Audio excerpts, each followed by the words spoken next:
You have meddled with the primal forces of nature, Mr. Beale, and I will not have it. Is that clear? You think you've merely stopped a business deal. That is not the case. The Arabs have taken billions of dollars out of this country, and now they must put it back. It is ebb and flow, it's tidal gravity, ecological balance. You're an old man who thinks in terms of nations and people. There are no nations, there are no peoples.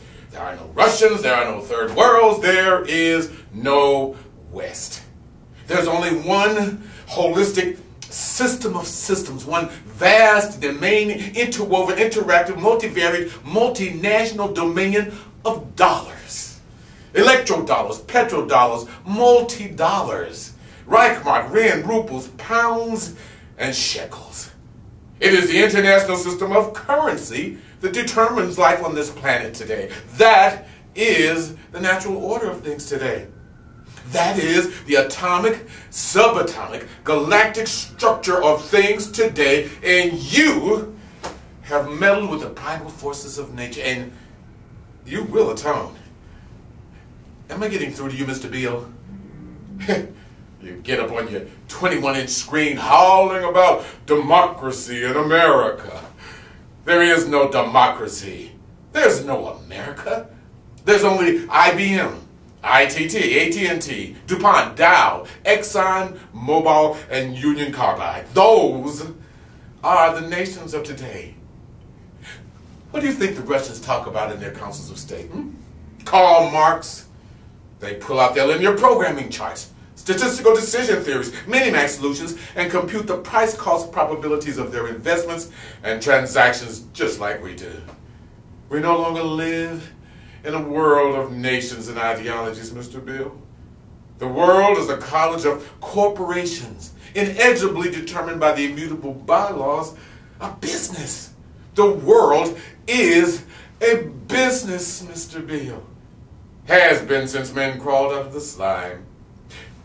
And our children, Mr. Beale, they will live to see that perfect world where there is no war or famine, no oppression and brutality, one vast and ecumenical holding company for whom all men work to serve a common profit, in which all men hold a share of stock, all necessities provided, all boredoms amused, all anxieties tranquilized. And I have chosen you to preach this evangel, Mr. Beale. Why you? Because you're on television, dummy. 60 million people watch you every night of the week, Monday through Friday.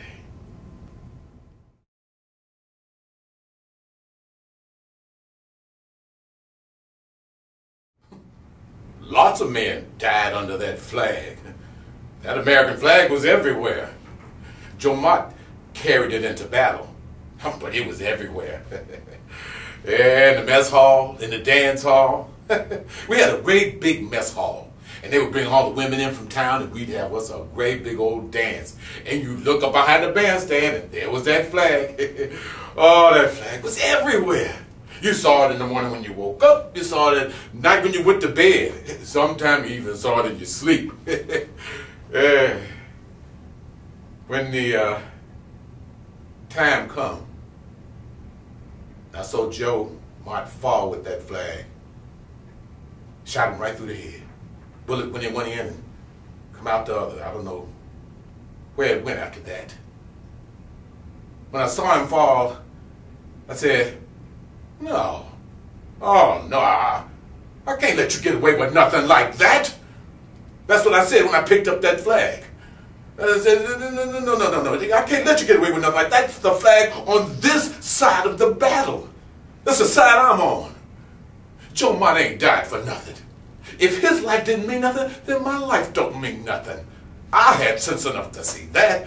A lot of people can't see that. I just can't let him lay there and die. And the flag just lay there. Well, I was the closest one to it. I didn't even hesitate. I just reached down and picked it up.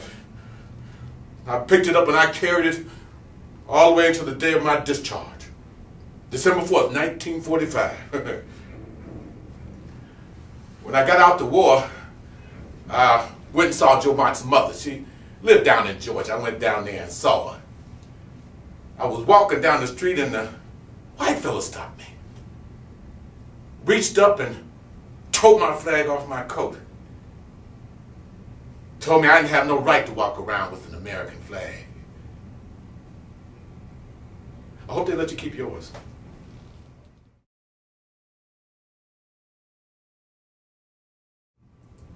In a world besieged by inordinate restrictions, political correctness, and ecomania, stands a champion of the American way. They call me Grandpa.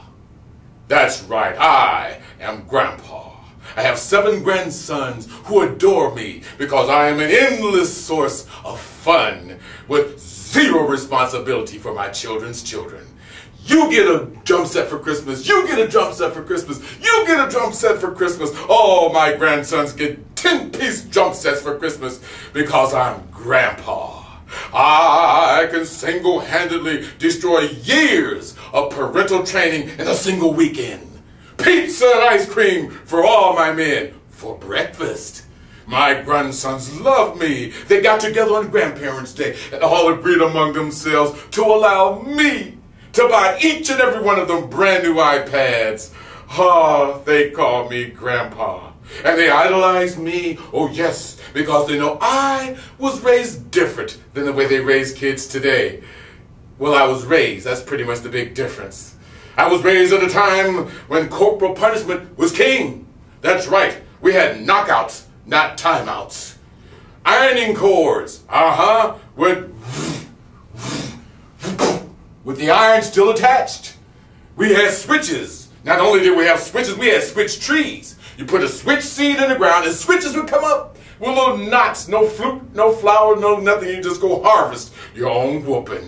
Oh yes, a good old country whooping, just like a good old country meal.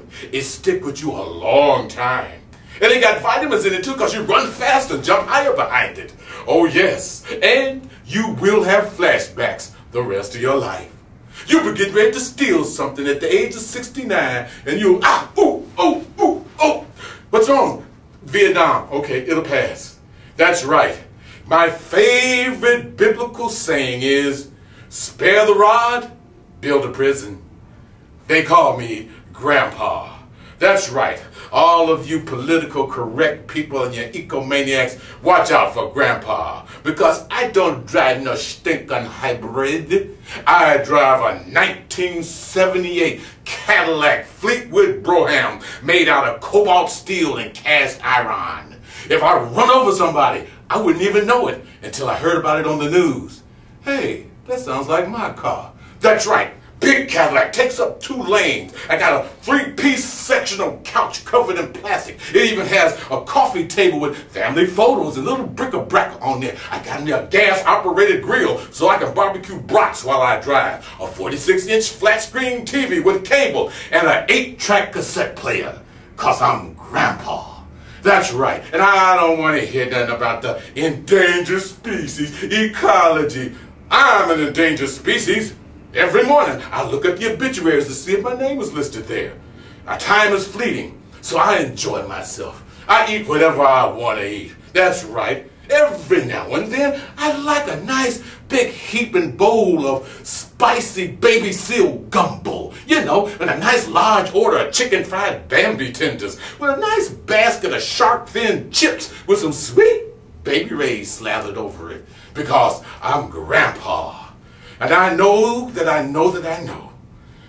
in the not too near future, long after my demise, which will be attended by a state funeral, rulers and kings from all over the world, it'll be a parking holiday, I will be able to look down from heaven, that's right, heaven, and watch my grandsons as they indulge their children's children with unlimited amounts of ice cream made from simulated dairy byproducts and pizza as much as they can eat made with genetically modified pepperoni, and they'll be able to tell their grandchildren the stories about how their parents severely punished them by disconnecting their internet and forcing them to go outside and play. for hours in the sun, the air, and dirt. Oh yes, and their sons of their sons, the spawn of their spawn, will look up at them and call them Grandpa.